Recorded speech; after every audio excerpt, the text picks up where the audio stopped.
Sebagai ibu, pastilah hatinya hancur mengetahui anak yang dikandung selama 9 bulan harus dilahirkan dalam keadaan tidak bernyawa.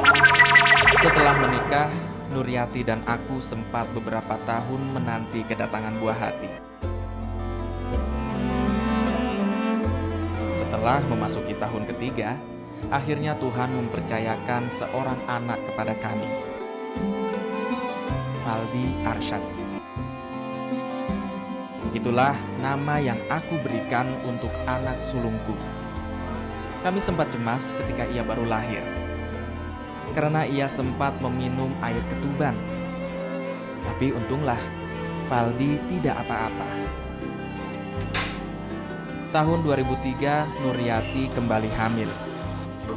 Seperti sebelumnya, ia memeriksakan kandungan hanya kepada seorang bidan.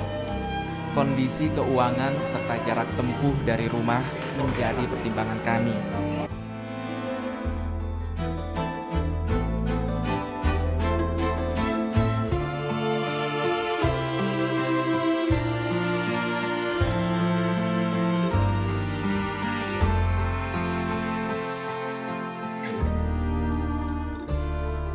Tapi ketika tiba waktunya melahirkan, bidan menyatakan tidak sanggup membantu.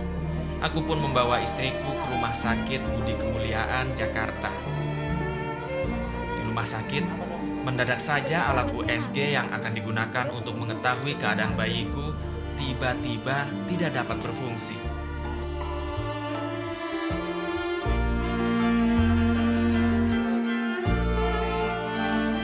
Kenapa? Saya bilang, kenapa alat di rumah sakit itu pada waktu itu anak saya mau di USG ini nggak berfungsi semua? Alat USG itu di rumah sakit kan banyak, apalagi nih khususnya Budi Kemuliaan ini kan penerapan untuk USG kan bukan satu kamar, dua kamar aja, tapi banyak gitu kan. Kenapa alatnya nggak berfungsi semua?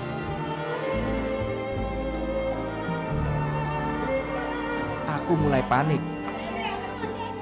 Ternyata firasat burukku menjadi kenyataan. Bayi kami telah tiada sesaat sebelum dilahirkan. Ya, hati saya udah dak di mana, ini ada apa ya, lama bener prosesnya gitu. Udah saya tenang. Nah itu jam 3:30 mau menjelang sholat subuh, saya dipanggil sama dokter waktu itu yang jaga ini, saya udah mungkin lupa namanya, bahwa keadaan istri saya, anaknya ya meninggal di dalam perut.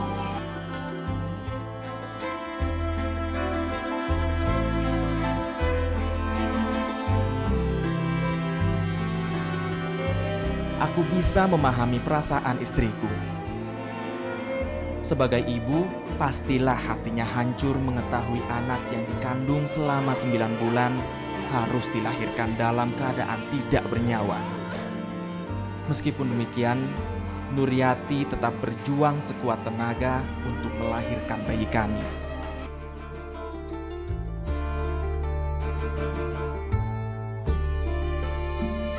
Dengan susah payah, powernya yang entah seberapa kuatnya nih, dia berupaya nih mengeluarkan anaknya yang di dalam perut ini dalam keadaan udah nggak bernyawa. Bayi kami perempuan, cantik sekali. Kami memberinya nama Salbilah. Aku tahu betapa hancur hati istriku saat itu. Tapi tak ada pilihan kecuali ikhlas dan pasrah kepada Yang Maha Kuasa.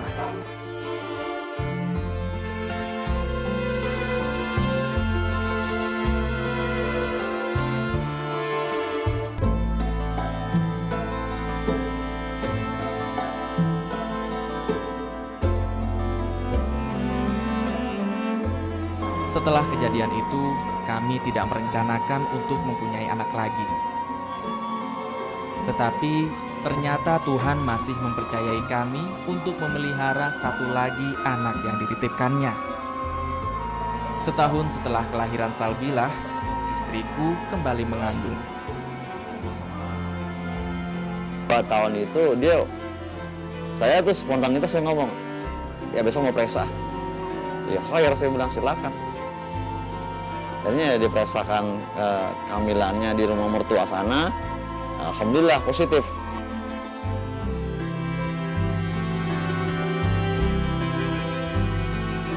Betapa gembira aku dan Nuryati saat itu. Apalagi kehamilan ketiga ini sangat lancar. Kami pun tenang-tenang saja dan tetap mempercayakan pemeriksaan kepada bidan.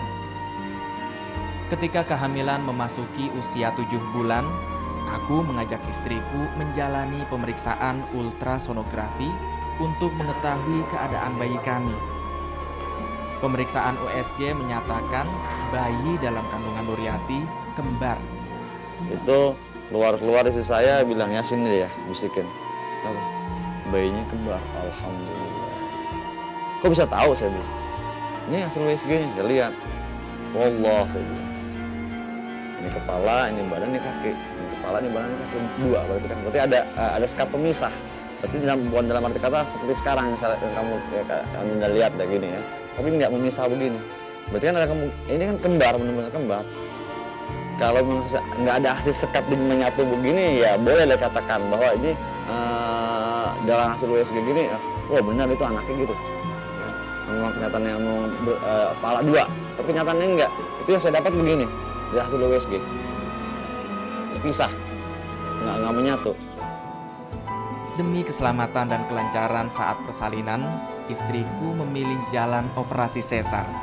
Enggak, karena saya ini aja emang tahu gitu kalau misalkan itu kembar, jadi saya nggak mau ambil resiko yang ini deh, yang macam-macam gitu. Udah ambil yang gampang aja, yang mudah gitu.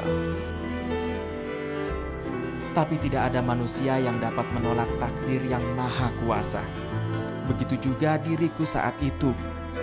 Tak pernah terbayangkan olehku harapan melihat bayi kembarku akan pupus seketika.